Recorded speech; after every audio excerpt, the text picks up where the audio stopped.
Let the music soothe the soul and keep it going just to refresh. Buckle and enjoy the ride from 2 to the half of the 5. Mondays to Fridays happening live. Where we gon' have a ball, you can text your guys. Let me tell you what you really gotta do. You can count on us, we come through. We got everything you need, that's true. Are you ready for the traffic avenue? Let me tell you what you really gotta do. You can count on us, we come through. We got everything you need, that's true. An applause for the traffic avenue. Traffic Avenue, the show for me and you. Mondays to Fridays, ooh, the Traffic Avenue. Traffic Avenue, the show for me and you. Mondays to Fridays, ooh, Traffic Avenue, oh yeah.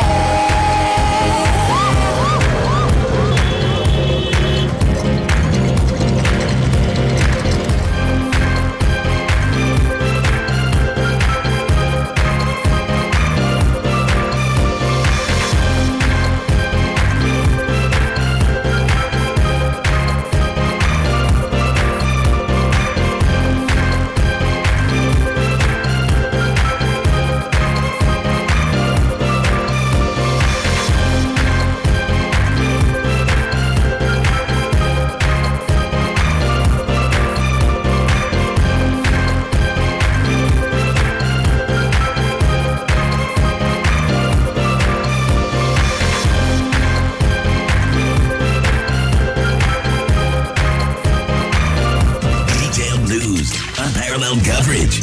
City News on 97.3 FM. Eyewitness News. Be there as it happens. City News.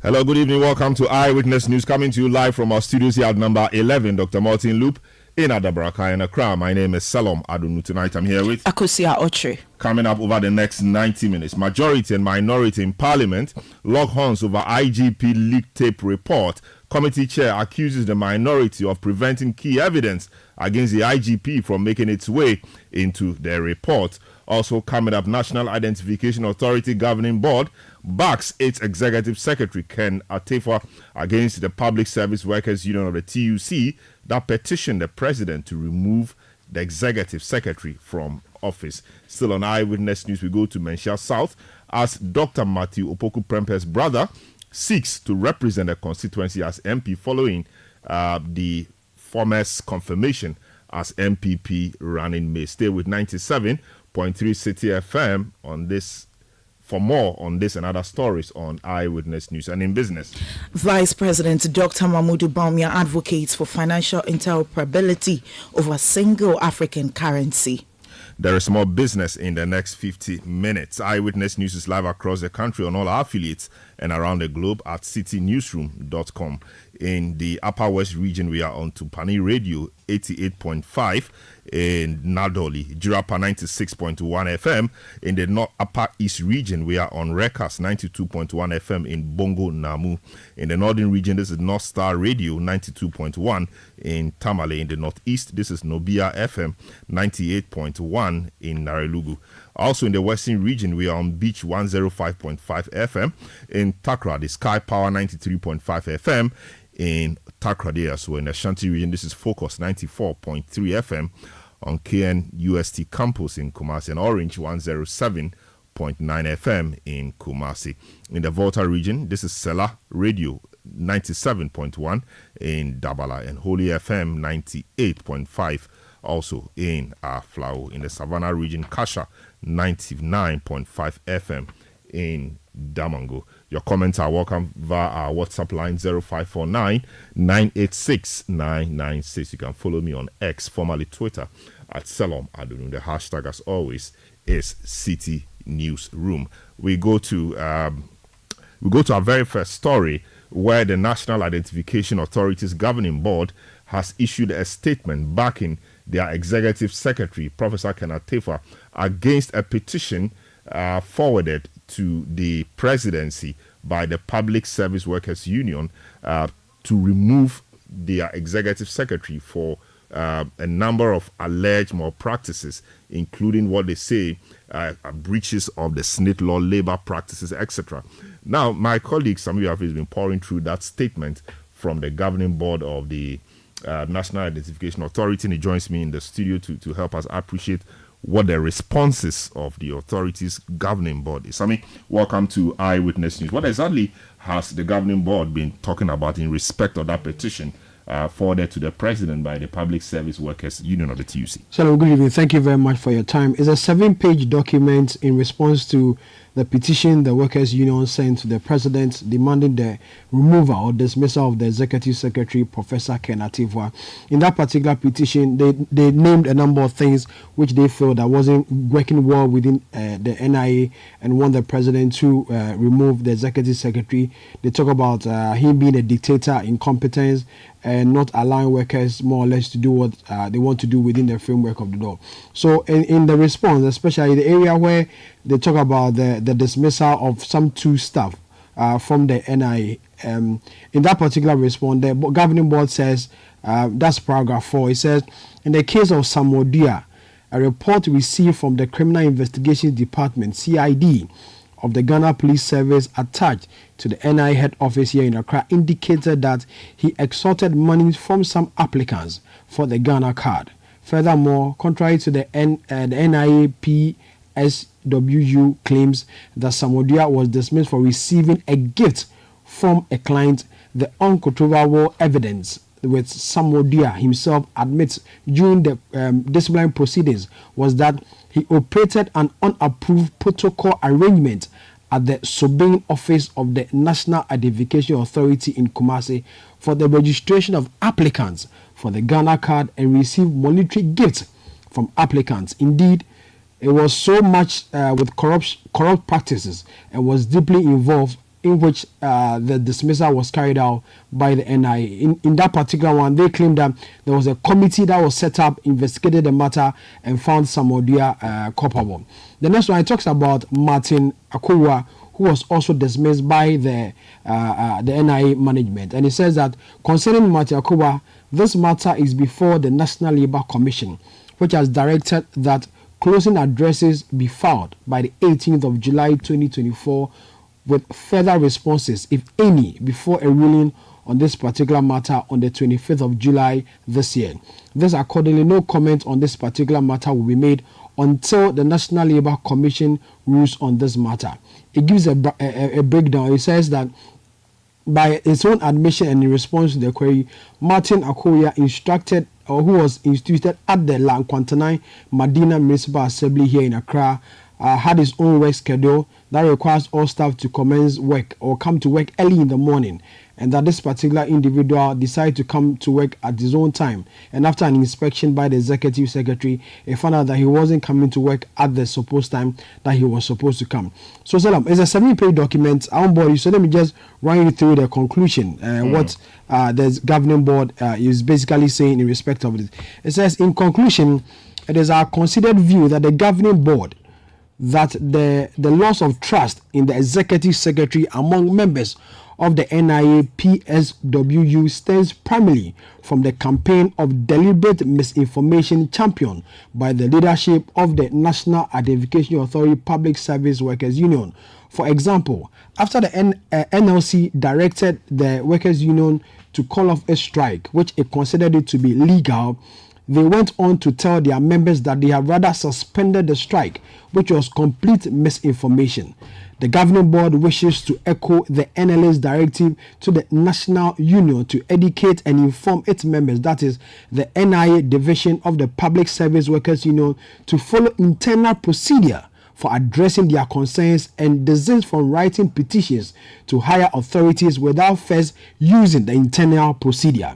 The governing board is pleased to announce that it has accepted a recommendation tabled by the executive secretary at the board's last emergency meeting held on Tuesday, the 25th of June 2024, to provide for staff an enterprise-specific allowance commencing August this year, the detail of which will be finalized by the government through the Fair Wages and Salaries Commission, the National Identification Authority, and the Ministry of Finance on one side, and the Industrial and Commercial Workers Union, which holds the collective bargaining certificate for the workers' unions. The governing board shares the desire of the ICU and NIA workers, and indeed all staff at the National Identification Authority, to improve their working conditions and continue to work in peace. The Executive Secretary and Management and the Union in advance this common purpose in concert with other appropriate agencies of the state.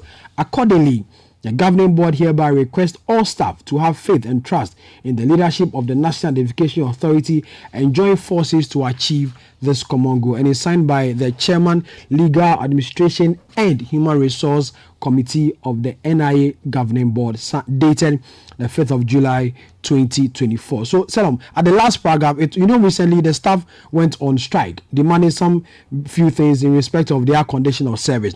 Now, it says that at an emergency meeting which was held on the 25th, now the NIA has decided to give some allowances in respect of workers and other things. That's what they describe as the according to the statement.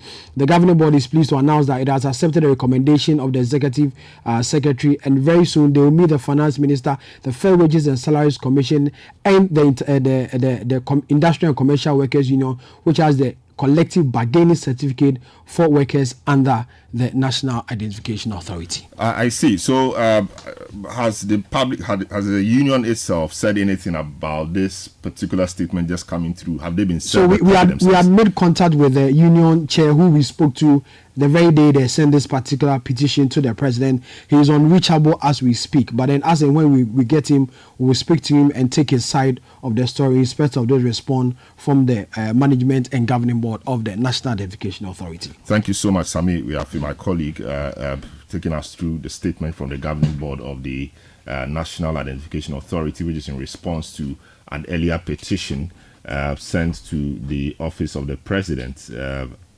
asking that the Executive Secretary, Kenneth Tefa, be relieved of his position for reasons of allegations they make, such as unfair labor practices, which include what they call unfair dismissal of staff, interdiction of staff beyond 3 months, contrary to specific provisions of the Human Resource and Policy Framework for the Ghana Public Services Institutions, and a number of other things. They claim that there is no existence of conditions of service of staff of the NIA, and also violations of the SNIT Act, poor corporate governance structure, and many other things. So the governing board, as you just heard, has responded to many of these allegations and stated what the situation is in their view and what is being done about that. Eyewitness News on 97.3 Citi FM. We now get into some politics where the minority caucus in Parliament has hinted at plans to stage a second protest to demand the removal of the governor of the Bank of Ghana, Dr. Ernest Addison, and his 2 deputies from office. This follows an unsuccessful attempt by the group to get Dr. Addison and his deputies sacked in a protest in October last year. The group is protesting over the 60 billion Ghana cedi loss recorded by the central bank in the 2022 fiscal year, and a subsequent allocation of over $250 million for the construction of a new headquarters. City News sources within the minority caucus say it is imperative that the governor who supervised what they call a great mess at the central bank is replaced with a more competent person. Mama Yariga, who has been on this beat for the minority, joins us on the line. He's MP for Boku Central. He is here to join us on the line. We will take a short break. We'll return and then we'll talk to Mahama Yariga on this particular matter. Eyewitness News on 97.3 Citi FM. Don't go away. We'll be right back. Eyewitness News. Be there as it happens. Are you a builder, contractor, or homeowner with a passion for quality, look no further. At Yale, we pride ourselves in trusted security and quality hardware for doors. Visit our showroom on 11th Lane Street in Accra, Ghana, and discover the world of Yale door hardware handles and locks. At Yale, we understand your need for security and the desire for elegance. Our products not only protect your loved ones, but also add a touch of sophistication to your home or business. Whether you're renovating your space or crafting a new masterpiece, Yale is your trusted partner with a history of 180 years of innovation. Come on down to Yale today. Experience the perfect blend of security and style with Yale. Yale, where security meets style. Oh, jump on now. Go. Google me. At what time will you come back where I don't hear the sound of your car? Why you buy new car? No, I don't change my car. It be the same ride. It be the fuel way I change. Way one shouts it. Ever since I started using the all-new Excellium Premium Fuel, fortified with 3-in-1 action. Oh, Joe, now my car they run like electric car. No, it's so. This is the type of fuel where they want to. Because now engine they cost. Where they want for way if I buy it, it go protect my engine. And with the small way I buy, I go drive, sir. Absolutely. It's like strapping a turbocharger to your engine and giving it a protector. And what they bust my mind, Seth, be the 3-in-1 action, no? Excellium, they prevent up to 99% of deposit. It be anti-wear, some be anti-corrosion. Won't pay when I open them. Hey, so where can I find this magical fuel? Just head over to any Total Energy service station and your car will thank you. Hey, they make a finish my gobe fast, then rush go Total Energies. My friend, but why your hand my gobe inside? I give you info. Make a fill the gobe too small. Go. Excellium is designed to protect your car engine, decrease fuel consumption, and lower CO2 emissions. Don't say fuel, say Excellium. Choose Excellium, choose quality. Kojo, I want to learn how to drive. No problem at all, my dear. I will get Uncle Kofi to teach you. He taught my father and even me. Bakojo pa, in this day and age. Don't take chances when it comes to learning how to drive. Your best bet is Freight Masters Driving Institute. Freight Masters Driving Institute has qualified instructors who are dedicated to equipping you with the right skills for the road. Locate our office at Tema Community 5, adjacent Golden Chopsticks, or Tema Community 25 on the Deftraco Estate Road, Asaleboche, in the same building with Fidelity Bank, Westland, Hatch, opposite Starbite Shell Filling Station, or on the Spintex Road, Aviation Highway Hydrophone Estate. Call us on 0303 973 388 or 0267 266 211. Visit our website www.freightmastersdriving.com. Freight Masters Driving Institute. Defensive driving with the right skills. Let your voice be heard on Eyewitness News on Facebook at facebook.com/City97.3, Twitter at twitter.com/City973, and Instagram at instagram.com/City973 with the hashtag Eyewitness News.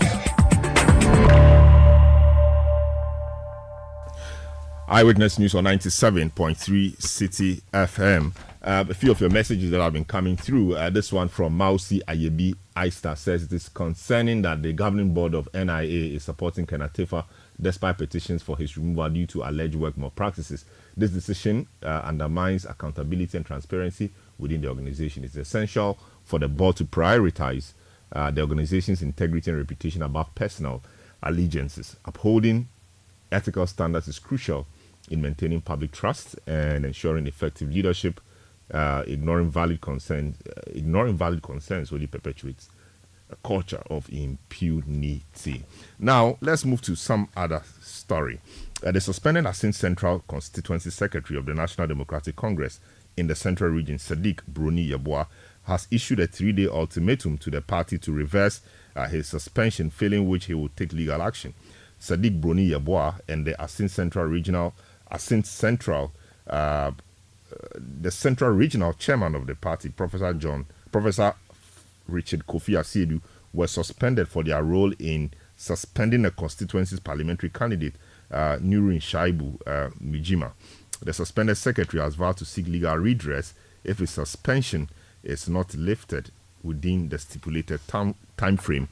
Joseph Esuatechi is lawyer for the suspended constituency secretary for Assin Central. He joins us on the line. Indeed, they have written to the general secretary of the party and made a few concerns known to them in respect of the manner in which their client, the suspended constituency secretary was made to go home. Hello, good evening, sir. Welcome to Eyewitness News. Can you summarize for us your concerns as enunciated to the General Secretary of the National Democratic Congress? Now, our concern is simple. It is this breach of Odi Aterem Patel, that the letter that was brought to us announcing our suspension readily impute to us a criminality of an act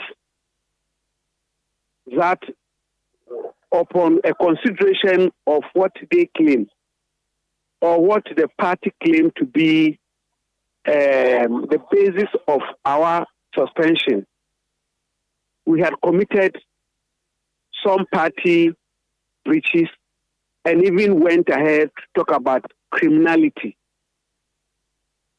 And we are saying that it is proper for us to remind a party which we so love when we have committed ourselves all these while, that to arrive at a decision as to an act that is attributed to us as criminality, you must give us a hearing. And you must give us a hearing through the appropriate forum. And so you cannot just jump into a position where our culpability of criminality is sentenced on us. Okay, let me use that word, sentenced on us and convicted on us. And that is all our concern is. I see. Is it a case that he was not given a hearing, or you say the hearing was not given at the appropriate forum? Rightly, he was not even given a hearing. From where, from the instruction of my client, there was no, and I repeat, there was no platform for which he was called upon to, as it were, respond to anything that purported to be an investigation of his act. And therefore, for FEC to just write to us and say all of that, and even to be that, our client is a person that should have had a listening at the regional level. Yes, let's deal with the issue of the hearing first. So you're saying that he was not given a hearing at all. Now here you're also saying that the hearing was not done at the regional level. So which is which? That we have the first thing is that we were not given a hearing. Very well. So now let me put my so was he queried before the suspension? Was he given a query? And the query, he was not even given a query. And no, you know that for a fact that he was not given a query? It's a fact that I'm telling you. Okay.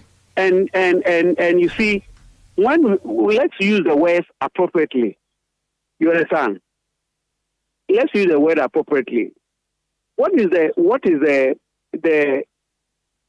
rightness of a query? Is it a query? A query, does it amount to just writing me a letter and I'm going to respond, and when I respond, I tell you, you use my response and say, I have committed a criminal act. And I think by fairness of justice and the Odi Aterem Patem principle, you must head me on. So you cannot just say, I've committed criminality against the candidate as well as against the party. That is, a query itself cannot even be. I'm not sure. I mean, a query generally gives you the opportunity to be heard. So you will answer the query, and based on which the authority or the decision-making body could make a decision. And I'm saying that is not what we call the Odi Aterem Patem, to go into a criminal act One, I am telling you that we were not given a query. Two, I'm telling you that we never appeared before any other committee of the party. And three, the letter that came to us announcing our suspension or announcing the sanction was strict, that we have committed an act that to bring the party into ridicule, an act that amounts to criminality. And this one, we have never been queried upon, neither have we been called upon to even answer any question to that effect. All right, very well. Just hang on for me. Let's get some more answers from the NDC. Abraham Maliba is the director of conflict resolution of the party, and this falls squarely within his remit. Hello, Mr. Maliba. Good evening. Welcome to Eyewitness News. Have you cited the letter addressed to the General Secretary by lawyers of Sadiq Bruni Yeboah? I've cited a letter making rounds on social media, but I don't know whether it has been served on the party yet. So that is what I can say for now. Very well. So let's see how much information we can get from you, at least from what you have seen. They are making the claim that you did not give them a hearing before punishing them, which flouts the cardinal principle of natural justice we call the Aldi Authorem Pattern, which means that you don't condemn a man, until you have given him a hearing, which you know very well. What's your response to this, sir? I think they are rather ahead of themselves. This suspension is like telling him to step aside while whilst he will be referred to the National Disciplinary Committee. So he will have his day at the Disciplinary Committee. It's like a public officer who has misconducted himself, and you don't want him to continue to be there, else his presence there would further aggravate the situation. So step aside, then we'll refer your matter to the disciplinary committee. At the disciplinary committee, he will be asked to exonerate himself. So he will have his day. So what's the procedure? What's the procedure of the party before somebody is suspended? Do you just write to the person that based on the allegations brought against you, you are to go on suspension, or do you first of all establish a prima facie case against the person before the person is suspended or interdicted, before the person appears before the disciplinary committee for the matter to be properly determined? It is like in a public office, when it is established that the person has stolen or has misconducted himself, you ask the person to leave the office for now temporarily, and then you refer his matter to the disciplinary committee. So we were satisfied with reports that we received from the chairman of the party in the region, as well as the secretary of the party in the region, together with some party officials who were invited to the national headquarters. So based on that, we decided to ask him to step aside, and then we can now refer him to go and meet the disciplinary committee. They are also raising issues with the forum. They say that a matter like this should have been dealt with at the region or at the regional level and not be escalated to FEC because he is a constituency officer. The internal processes must first be exhausted before getting to FEC. What's your response to that? And in their own letter, they said that there is an exception where NEC will refer the matter to the disciplinary committee. NEC meets quarterly. In the absence of NEC meeting, FEC acts in between. And so when FEC acts, it acts on behalf of NEC. I see. So do we know when this disciplinary committee will sit to hear them, or when are we inviting them for the disciplinary committee's hearings? Oh, it could be soon. It could be next week when the party meets at its usual weekly meetings, they could just refer them.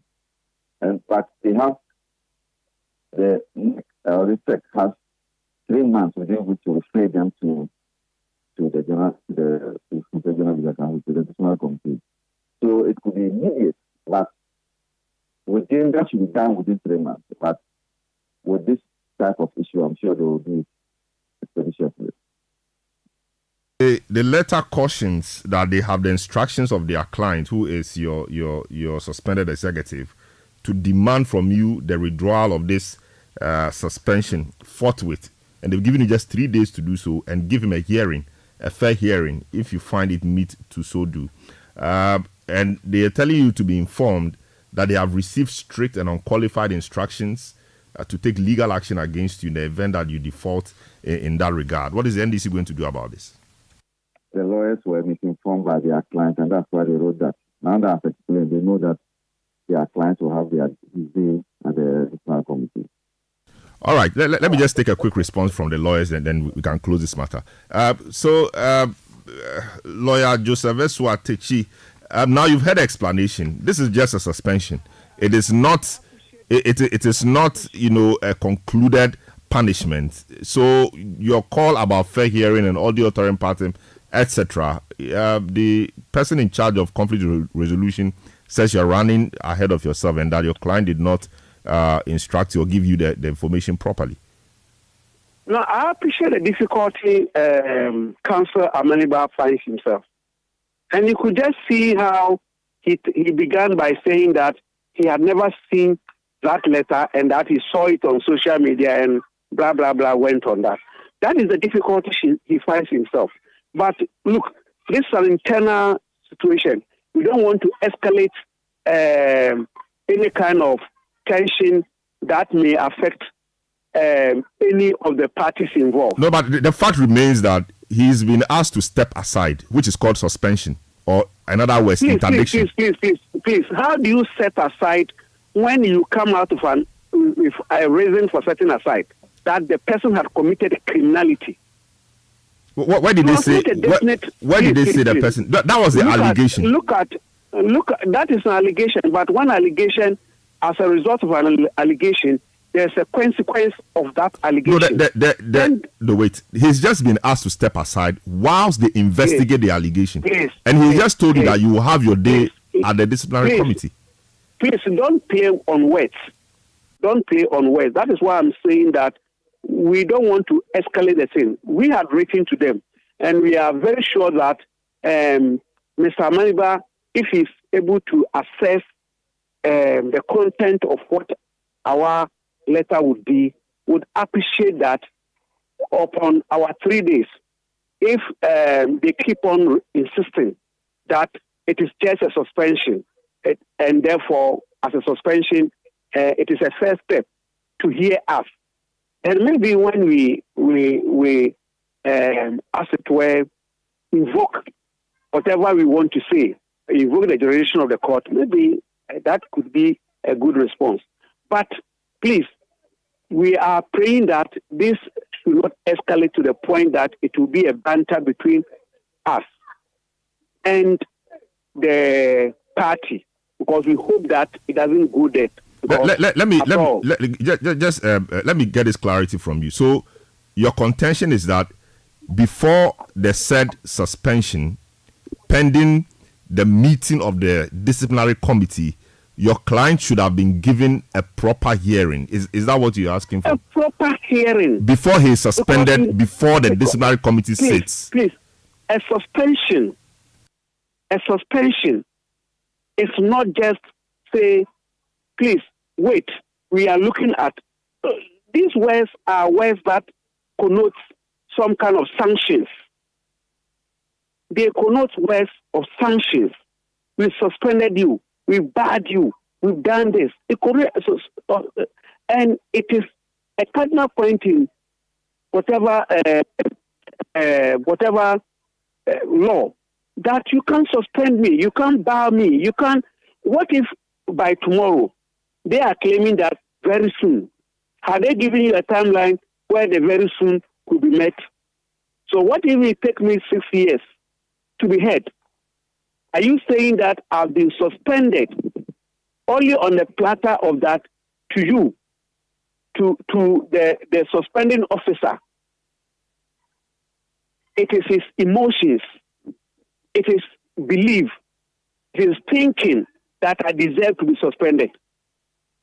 Meanwhile, they set aside the letter that supposedly bar the MP or the PC for not carrying himself as an officer of or as an elected member fighting for the what they called the PC-ship.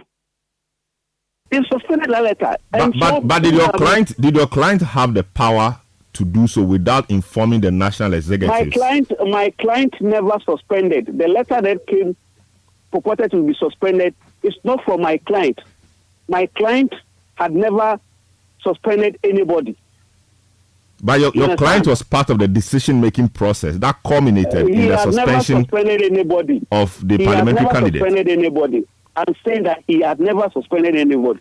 There is no letter that shows that my client wrote a suspension letter saying that the PC must not come. You cannot cite to me a particular letter. Therefore, I'm saying that if you had, as it were, set aside that supposedly suspends a PC, and you are not listening to us, and you say that instead of that suspended PC, you, who is among, allegedly by you, who is among a group of persons that thought about it, he is suspended. And not only suspended, he is even told that he has committed a criminal act. My brother, that go beyond just a mere commentary passed by my senior Amaniba. And I think we have given them the option. Very well. Maybe after the 3 days, my client will ask me to proceed. And I am always at the service of my client. Very well. Thank you so much, Joseph Techi, lawyer for Sadiq Broni Yabua. All right, so Mr. Maliba, there you have it. They don't seem to appreciate your That is why explanation. I said the client, his client might have misled him. If not, the client knows that the functional executive committee meets once a week. So even if your matter is going to be dealt with, how do you give 2 or 3 days when the party is not going to meet within these 2 or 3 days? No, but you could call an emergency meeting. No, is that not the case? no, FEC doesn't call emergency meetings. So if he had been briefed well, he will know that you may have to give 2 weeks minimum. You are a lawyer. I'm a lawyer. You know that we don't give such short notices. In any case, I'm saying that just like in the public service, when an officer, you think his conduct is detrimental to the organization and he's continuing to stay there with worsen the situation, you ask him to step aside. And so he will get his day. The criminal act is, like you are right, that's our allegation, because if you post nude pictures or you show nude pictures in public, and that is the reason for which the regional executive decided to withdraw the candidature of the PC, then clearly that amounts to criminal act. And so, nonetheless, he would have his day in court to vindicate his rights, as a court, a disciplinary committee to vindicate But I think rights. his issue is that before a prima facie case was made against him to warrant his suspension, at least he should have been heard from. Maybe a query should have answered a query or something. But he's saying there was nothing like that.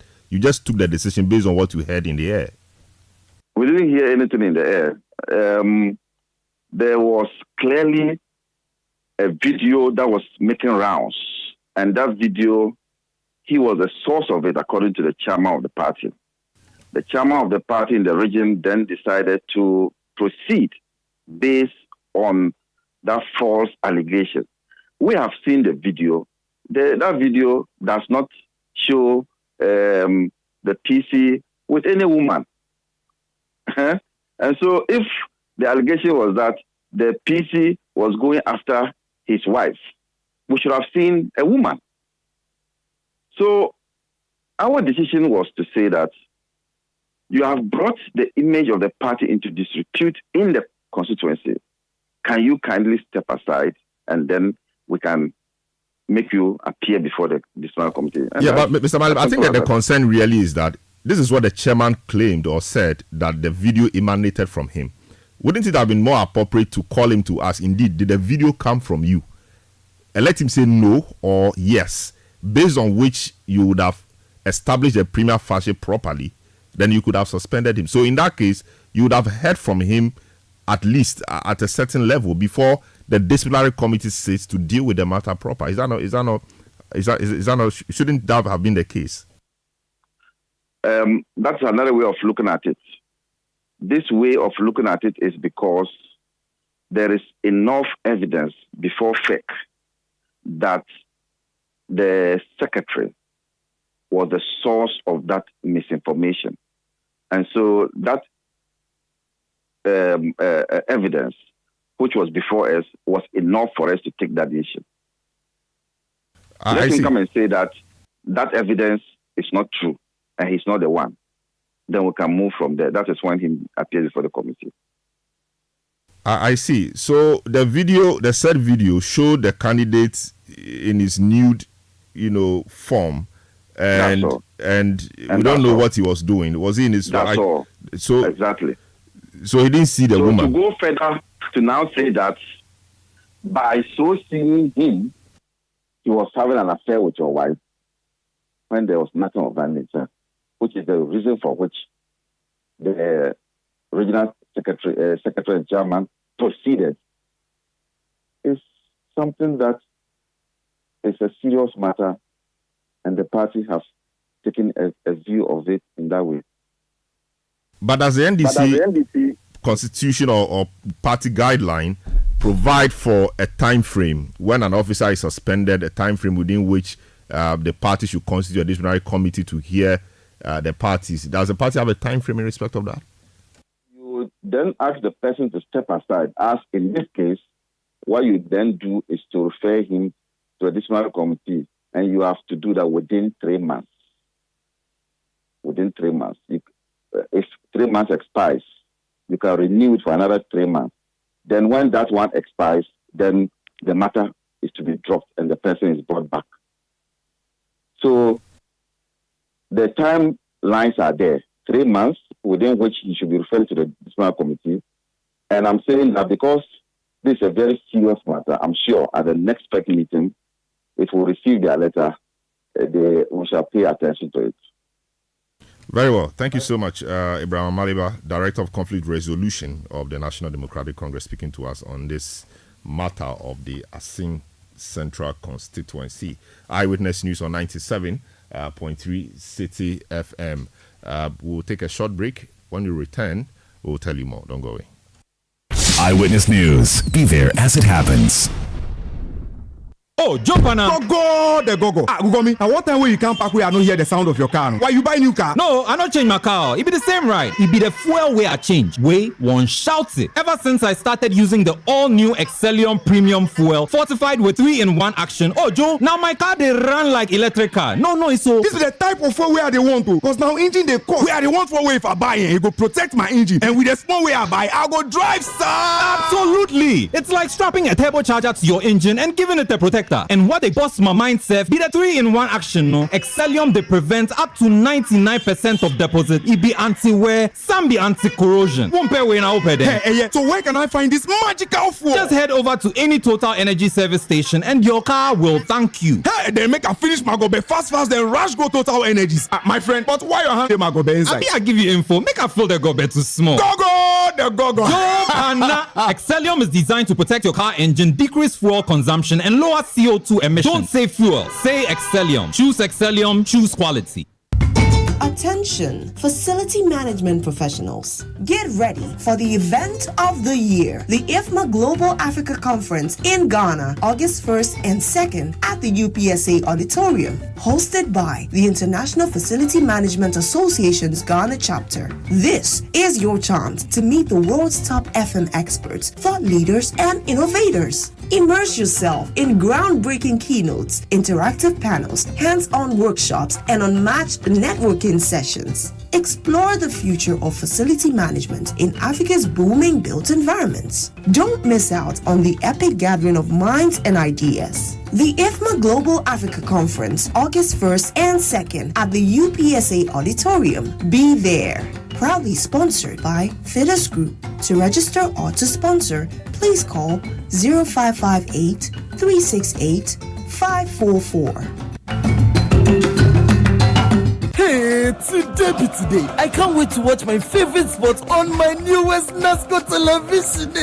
Charlie, the view be clear, Papa. HD quality you can trust. Ever since Kwame became a star with NASCO, if not football, then it's chilling with his friends with some ice chilled drink from NASCO's refrigerator because it chills so well. No wonder his friends can't resist but come to watch their games here. I think they like the cool breeze with NASCO air condition. NASCO's washing machine and gas cooker makes home lovely. Go!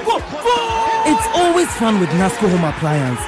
Enjoying the football you love and all other NASCO products like the adorable NASCO Ion, NASCO Microwave, and NASCO Blender. Visit all our EGL showrooms nationwide and grab yours now or via online. NASCO delivery is fast and sweet. Just a call away. Make the football viewing experience memorable with NASCO home appliances. NASCO, bring home happiness. Let your voice be heard on Eyewitness News on Facebook at facebook.com/City97.3, Twitter at twitter.com/City973, and Instagram at instagram.com/City973 with the hashtag Eyewitness News. Eyewitness News on 97.3 Citi FM. We go back to our earlier story where the Minority Caucus in Parliament has hinted at plans to stage a second protest to demand the removal of the governor of the Bank of Ghana, Dr. Ernest Addison, and his two deputies from office. This follows an unsuccessful attempt by the group to get Dr. Addison and his deputies sacked in a protest in December of last year. The group is protesting over 60 billion cedi loss recorded by the central bank in the 2022 fiscal year and a subsequent allocation of some $250 million for the construction of a new headquarters for the central bank. City News sources within the Minority Caucus say it's imperative that the governor who supervised what they call a great mess at the central bank is replaced with a more competent person.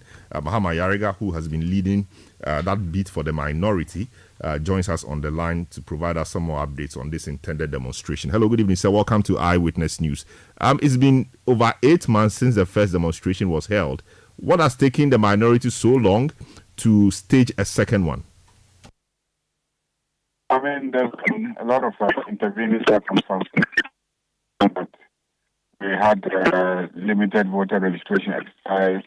Absolutely political. So we had written to the Office of Special Prosecution and wrote a couple of letters. I personally wrote a couple of letters to the governor for information. Just last week, he wrote back now telling me that I should go to PPA for whatever information I need. Information that is with him. Then he now says that we should go to PPA. So clearly, this governor has gotten to a level of arrogance. He doesn't think he's accountable to Parliament and parliamentarians. And that is why we think that we need to hold him accountable, and we are going to hit the streets again and mount pressure. I mean, a couple of days ago, if you recall, the media houses reported that the governor or the bank is requesting the government of Ghana to recapitalize them. So clearly, as you can see, a prediction need the bank solvent are being proven I think our connection to you is a bit tricky. Maybe we'll have to reach you on a better line so that our listeners we can all hear you and appreciate you properly. Eyewitness News on 97.3 Citi FM. We're just trying to speak to the Honorable Mahama Ayariga, who has been the lead person for the minority in respect of their Occupy BOG demonstration. They held the first one in October of last year, where they actually occupied the precincts or the surroundings of the Bank of Ghana, wanted to be there for a while till the governor and his deputies are made to leave office. They were there till end of day, I think, but the officers are still at post.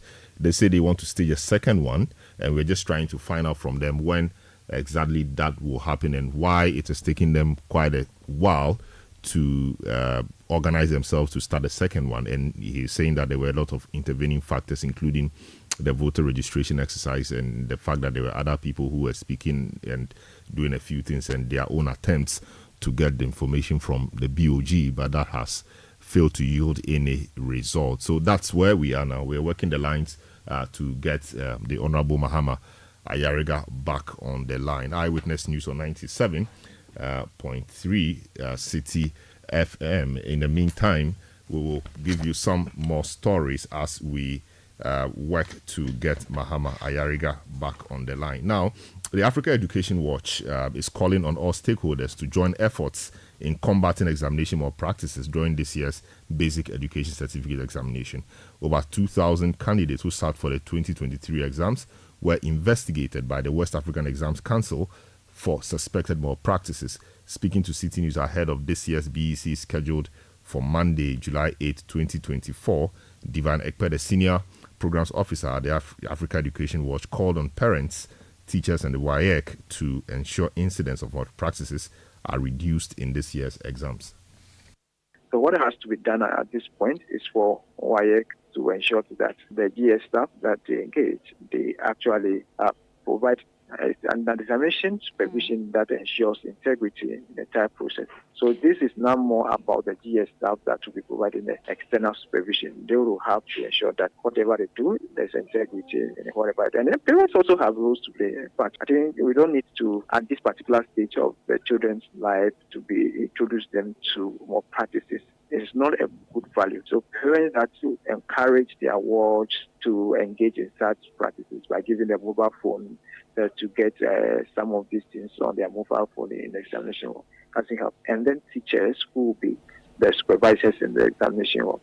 Teachers will have to be reminded that the students look up to them and they need not to be teaching them that using foul means to succeed is something that is a good value to be promoted, not at all.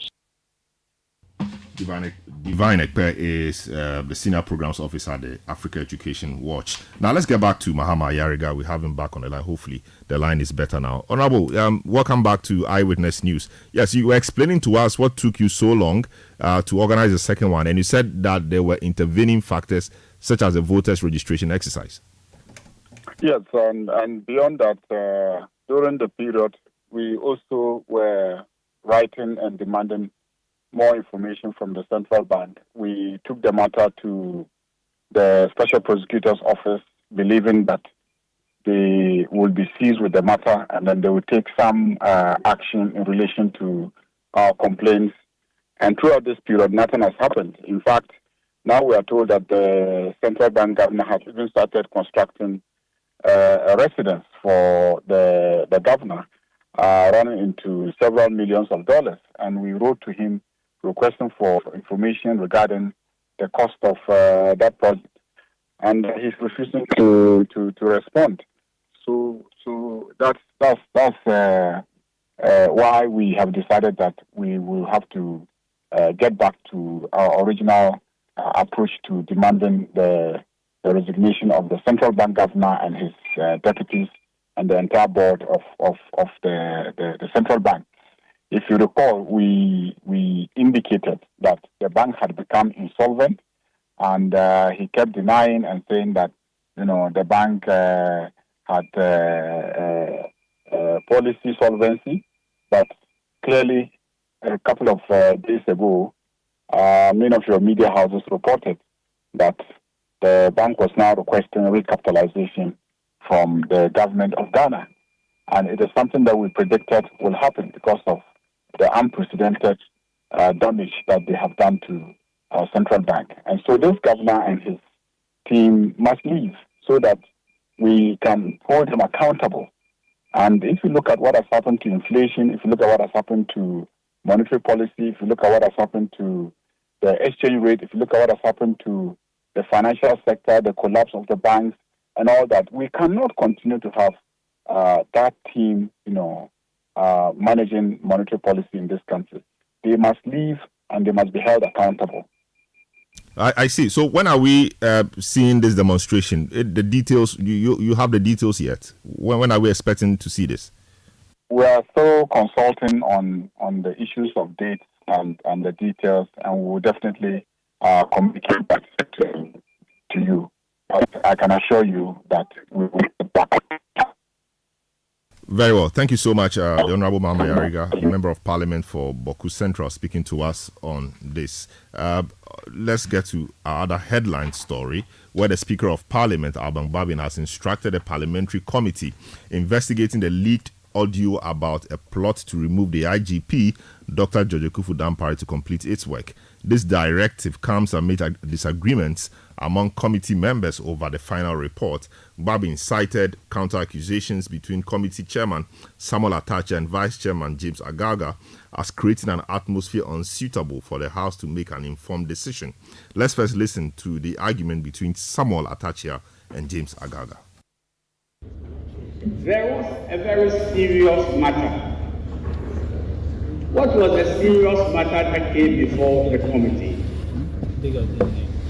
It was that some Nigerians have been executed under the mango tree at the police headquarters at the instance of the current IGP. It was said on oath. That was Superintendent Asari. And what was the source of the information? Superintendent Asari says that the source of the information is Jelly, ASP Jelly, who is the station manager of the police headquarters. And now he has informed him that before the individuals were shot, he took photographs of them. The committee said, well, is that all you want to say? He said, well, this is so. Honorable Speaker, it is a fact that before the committee and on oath, the self-same Asari said, Jelly, who is supposed to be an eyewitness to the execution, went to the lawyer of Asari and he was recorded. Jelly, alive and not dead, was recorded that he witnessed the killing of these 7 Nigerians. Now, if you say that what Asari said is hearsay, what about the fact that the lawyer of Asari also confirmed that in his chambers, Jelly was recorded as witnessing this? Now, Jelly said something. I was very sad, and my brother decided to quote portions of what Jelly said and neglected to tell the House the full thing that he said. And I would, with your permission, like to quote. The man said he will not testify because of what Asari said, but this is what he's telling the committee. I want to quote the latter part. I am a citizen of Ghana and a police officer. Considering the privileges and immunities available to me under Article 121 of the 1990 Constitution, and for the betterment of the country and the police service, I have some vital information, testimonies that will assist the parliamentary committee investigating the alleged tip. I would therefore like to express my willingness to appear before the committee to testify on my own accord, the eyewitness, but not as a witness of Superintendent George Asare or any other person. You heard the committee chair, the Honorable Samuel Atachia, there speaking on the floor of Parliament, dealing with some of the matters in there. Here's the Speaker of Parliament, Abang Babin, directing the committee to complete its work. Honorable members, it's very clear that the committee has not completed the job. And so I will direct that we suspend further consideration of this matter. I want to caution all members on this matter.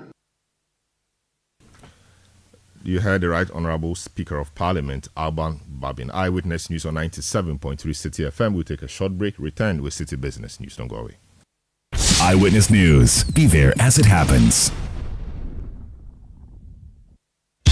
One of the best decisions you could possibly make at the start of your day is to tune in to the City Breakfast Show. Insightful, intriguing, intelligent, and informative. The City Breakfast Show offers an attractive alternative to the noisy mishmash of morning radio. Tune in to the City Breakfast Show for passionate discussions on issues that matter and enjoy interviews where duty bearers and decision makers have their feet held to the fire. The City Breakfast Show airs from 6:30 a.m. to 10 a.m. every Monday to Friday, only on 97.3 Citi FM.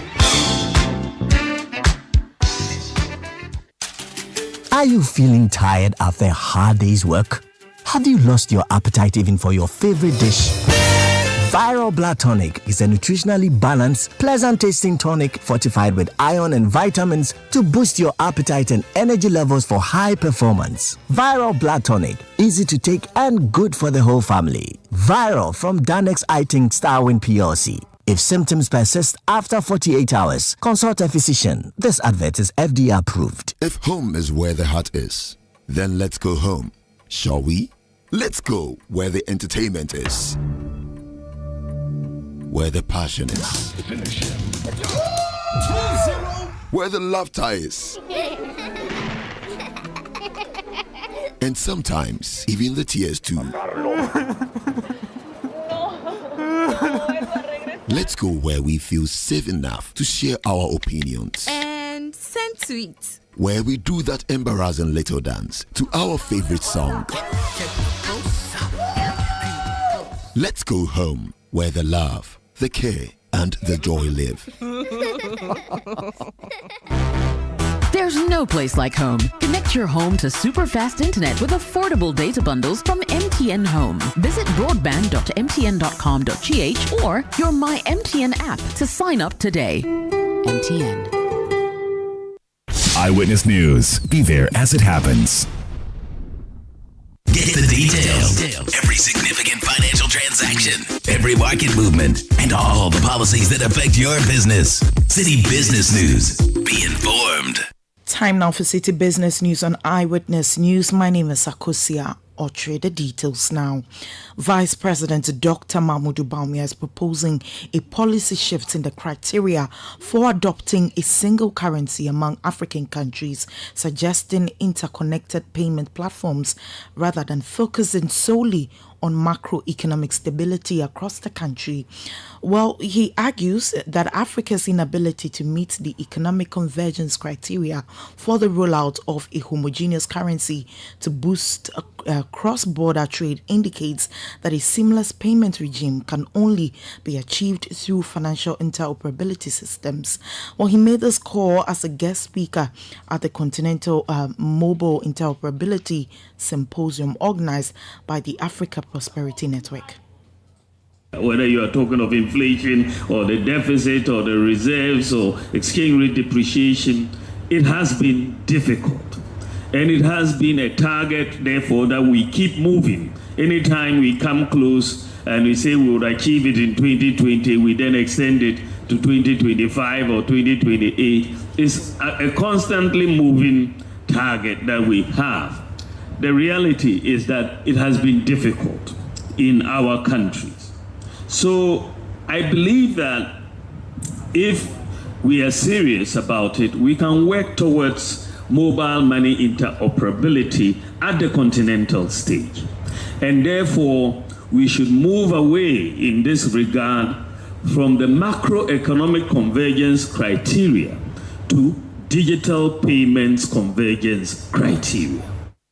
That was Vice President Dr. Mahmoud Bawumia speaking there. Well, Executive Chairman and founder of the Africa Prosperity Network, Gabi Asare Ochodako, believes the symposium will set the tone for industry players to commit to achieving broad financial sector inclusion and intertrade in Africa.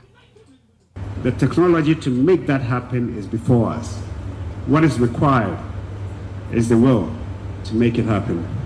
Currently, numerous mobile operators and financial institutions operate in silos, creating an environment of limited interoperability that constrains the continent's economic potential. Key stakeholders, including mobile network operators, MTN, Orange, Telecel, MT, Safaricom, Vodacom, and Airtel, financial institutions, commercial banks, development banks, regulatory bodies, telecom regulators, central banks, national security agencies, trade associations, governments hold pivotal roles in this ecosystem. That was Gabi Asare Ochodako, the Executive Chairman and founder of the Africa Prosperity Network. Now, the West Africa Country Manager for MasterCard Foundation, Falased Femi Lawal, is emphasizing the crucial need to bridge the gap in accessing financial services for underdeserved communities. Now, speaking at the second MasterCard Foundation FinTech Forum, Falased Lawal stated that the group is working to provide affordable banking services in collaboration with fintech companies due to their agility and resilience. When you take your mind back to the 2008 financial crisis and the COVID-19 pandemic induced financial challenge, the fintech played a large role, a huge role in ensuring that we bridge the financial services challenge. The gap that was there, the fintech, they bridged it. And so for us at MasterCard, we are happy to leverage that agility. But for those that are at the bottom of the pyramid, that was West Africa Country Manager for MasterCard Foundation, Falased Femi Lawal. Meanwhile, the MasterCard Foundation Country Director for Ghana, Bosman Akufo-Kwapon, outlined measures to block cybersecurity issues associated with digital payments in Ghana, citing education as one crucial step.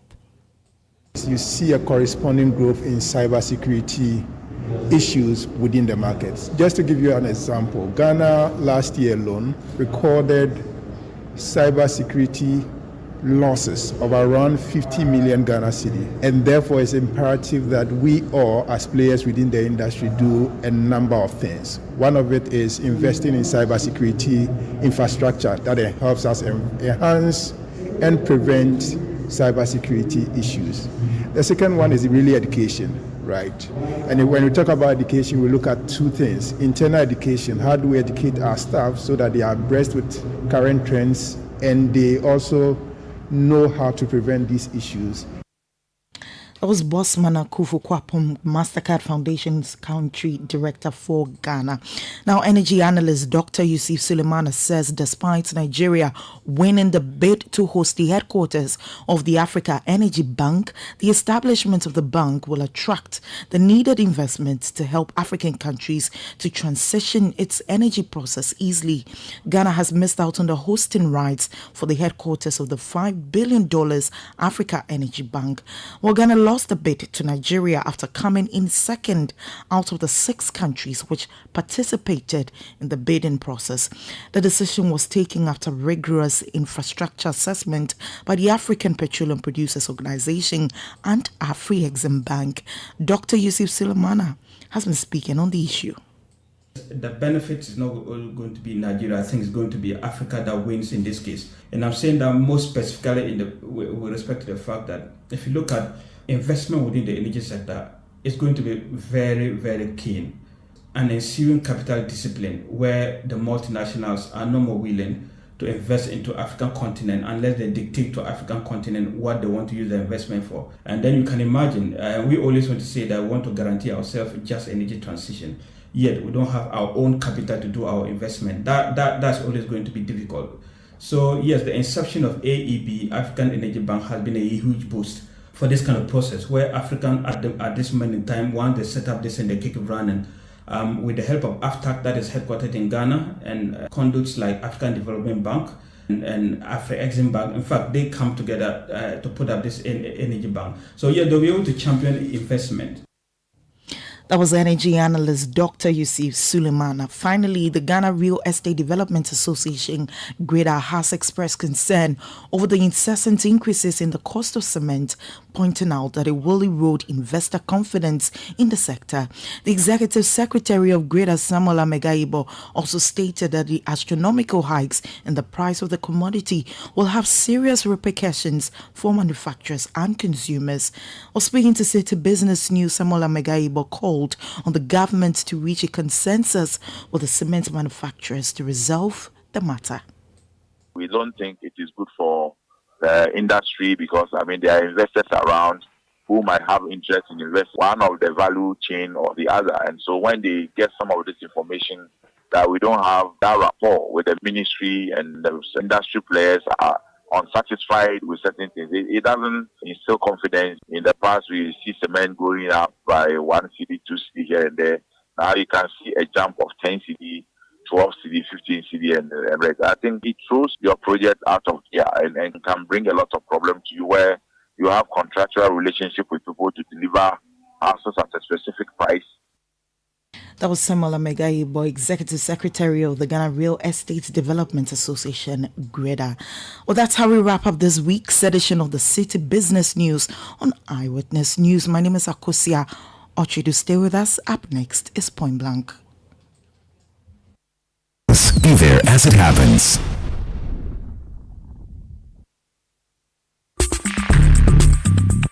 Let your voice be heard on Eyewitness News on Facebook at facebook.com/Citi97.3, Twitter at twitter.com/Citi973, and Instagram at instagram.com/Citi973 with the hashtag Eyewitness News.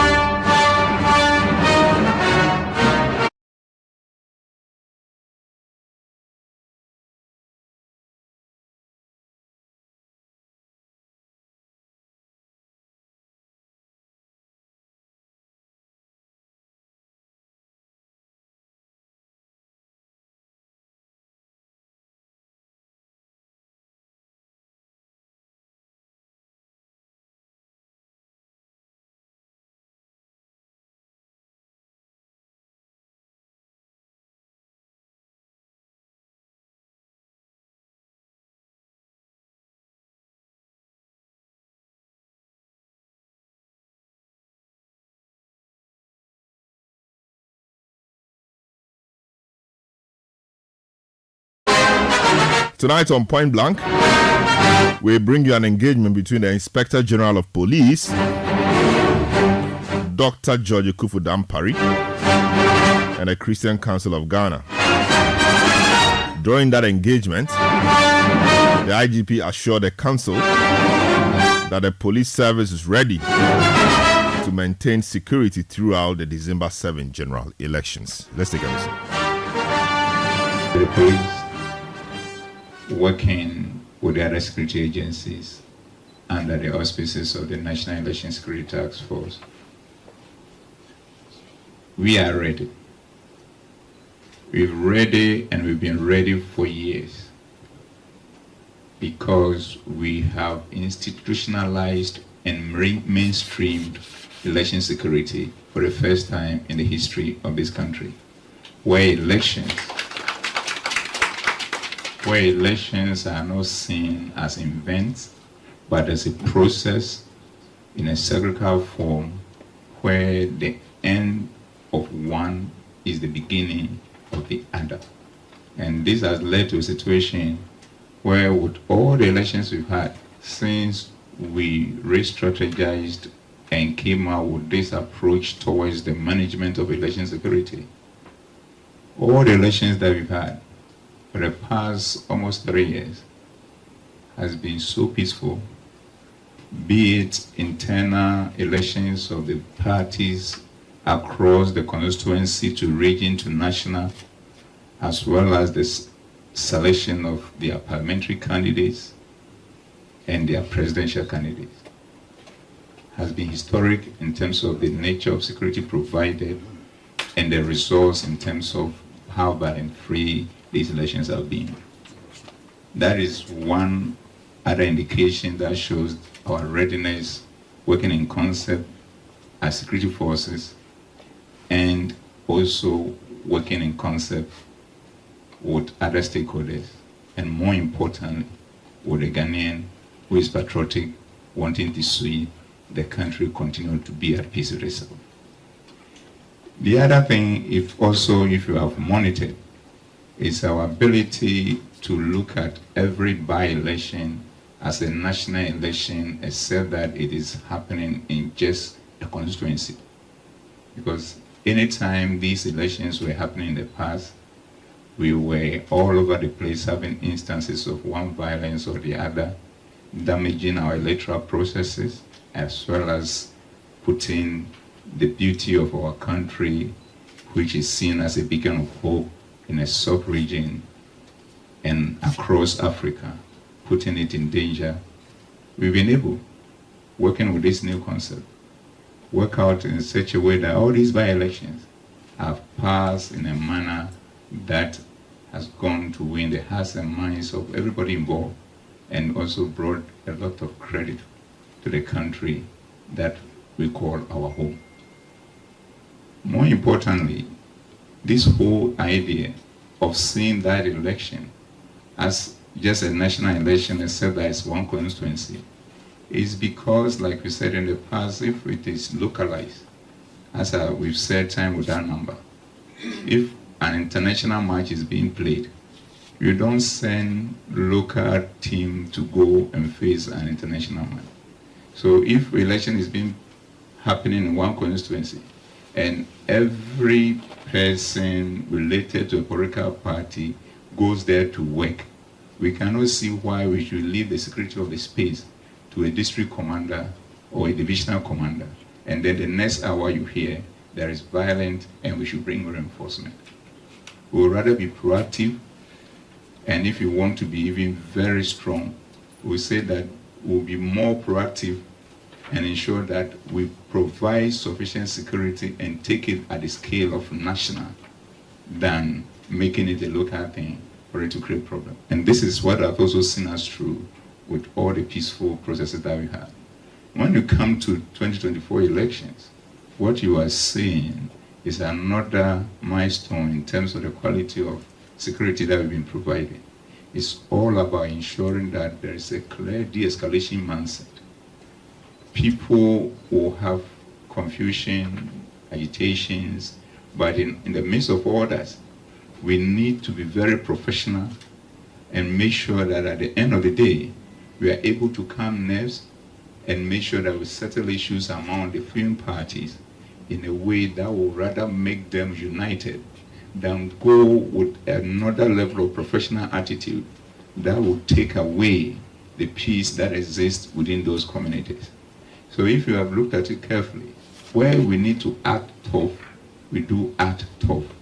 Where we need to be very de-escalating in terms of mindset, because there hasn't been any violence beyond what is reasonable, we do that and ensure that the people are, even at the end of our engagement with them, you see them sharing food, sharing water, and you keep asking yourself, weren't these same people who were at the throat of each other just a minute or two ago? So if you are not professionally trained and you don't see with a professional eye, you'll be rushing to making judgment. Why has the police not done A and done B? Police are using weapons, and the weapons have something in it that can cause harm.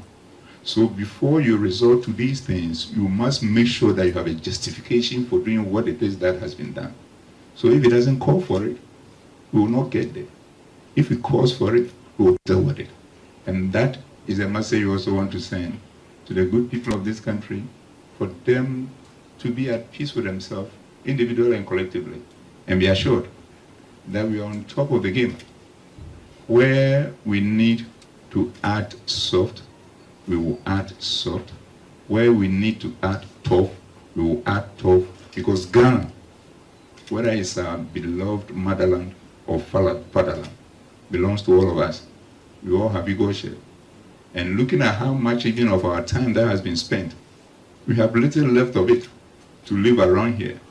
We should rather consider the little ones we brought forth, that we call our children, that we love them so much, and see to it that we leave this place better for them to live in peace. It is only that we might have paid growing tribute to our forebearers who left this country in a manner of peace that we are enjoying, and also living something good, more important than money, important than property, to our children, for them to be at peace in an environment where nobody harms anyone, where everybody lives in peace with each other, be it in which faith, religious faith you are coming from, which tribe you are coming from, which part of the country you are coming from. So this is the focus of security when it comes to this election we are conducting. And that is the backbone of all the things that we do. So if you see us doing certain things, it is not because of today alone, but because of the future, which we know belongs to our children and not us, because the greater part of ours has been spent. So if you look at the activities of the election that has happened so far, you see that the major one, as my big brother said, had to do with the registration and the transfer of vote. From where we sit as experts and as professionals, these activities are synonymous to the elections themselves. So if you are able to handle it well and contain it, and you use the lessons learned from those activities to going forward into the election, you can only assure yourself of one thing: the election in terms of security will be better than those past. And that is what we want to give to you. Because more importantly, if you look at it across what has been done, the reason why we feel assured is that in the past, as we have heard from the public and also from groupings, in the past, you will see instances where this particular transfer, registration, transfer, lead to instances where people even lose their life. In this particular instance, there was not a single life lost. And more importantly, 2 instances where somebody was hurt through somebody at Kukum, where somebody was stabbed, whoever was behind it was arrested. When you come to Ofanko around Kasua, where that place to somebody was stabbed, the person has arrested. And all the victims are in good condition and they are alive. And the people behind them are also being dealt with according to law. And sending the message to everybody that if you think in the past people got away with it, then think again, because this time around we will not let it happen. And if touchwood, even an isolated instance do happen, or instances do happen, or incidents do happen, as we experience these 2 among these elections, we can assure you one thing: even if the victim decide to pass on, we also pass on and bring him back to life to face justice. So what do we want from our fathers today? We want to wish you well for what you do for your congregants and what you do for this nation, from both the religious sects that we have, the main ones that we have here, the Christian faith and the Muslim faith. You virtually represent God in a physical form here. And that's why from where I sit in the training, the upbringing that I've had, every person in clerical, or every man, every religious leader, I call him Papa. And if he's a woman, Mama, irrespective of your age, because that is how far we cherish you. And that, nothing will stop that. So inviting us to come We saw it to be something like a homecoming. Your fathers and mothers are asking you to come. So we feel very at ease.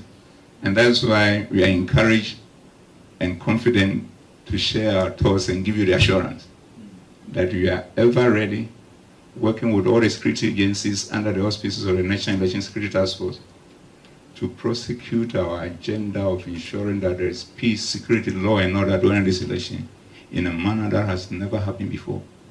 So that Ghana, our beloved fatherland or motherland, will continue to be a beacon of hope for the rest of the sub-region and beyond.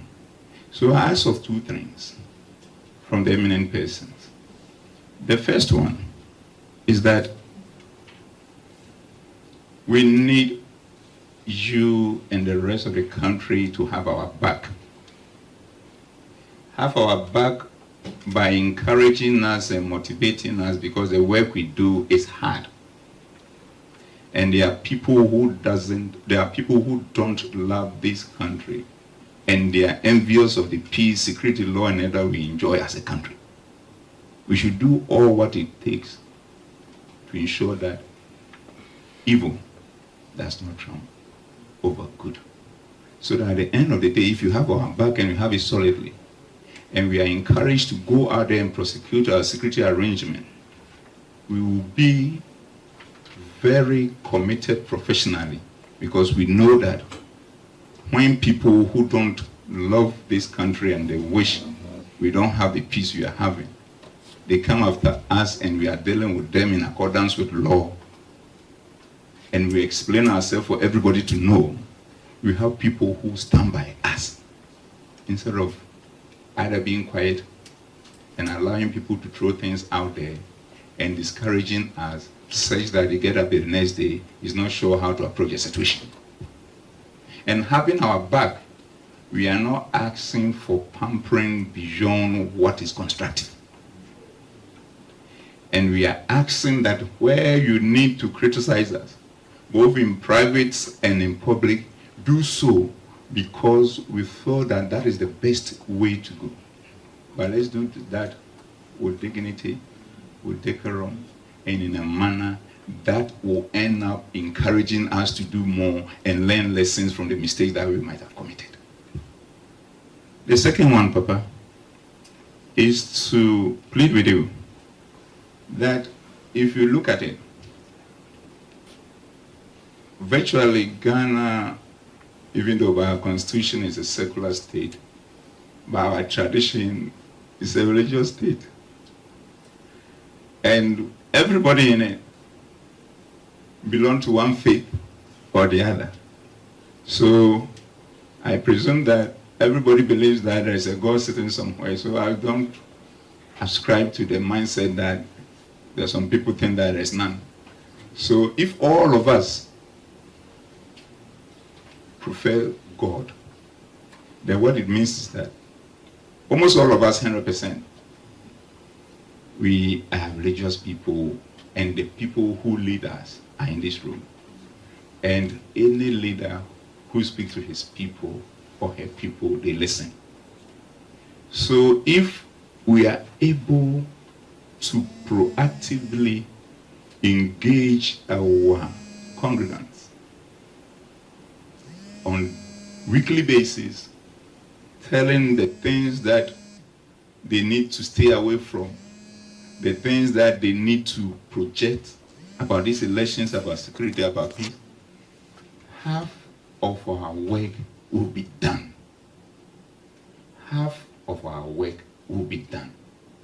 Because we need a partnership of all Ghanaians, all stakeholders, in order to ensure that we succeed in prosecuting our security strategy and agenda. And if we get that, it makes our work easier and it makes our results better. And we know we will get it. But even if where we are not getting it the way we want to get it, it also will not stop us getting it done. Because when we get it done and achieve the results, those who did not help in their closet, they will know that they didn't do well. But when they have the courage, they will own up and say that next time, I'd rather wake up and get it done. So, Papa, we want you to use our platform to get the message to all the people who come to you a couple of times in a week, a couple of times of days in a week, to learn under your feet. Let the election security, the do's and don'ts that they're supposed to be involved in, be another thing or set of other things that they need to learn from you and from all the congregations across the country, so that at the end of the day, all the stakeholders involved, especially the security forces and the electoral commission, our work will be easier, because where there is understanding, there will be no argument.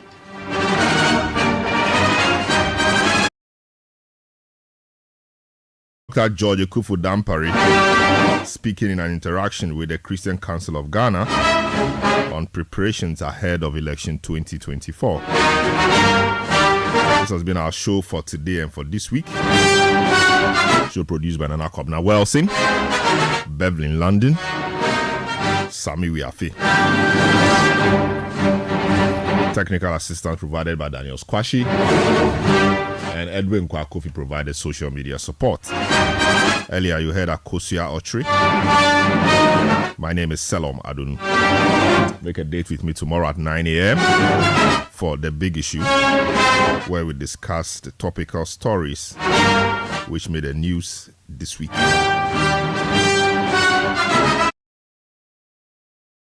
This is Sports Panorama. My name is Selom Adun. Have a good evening.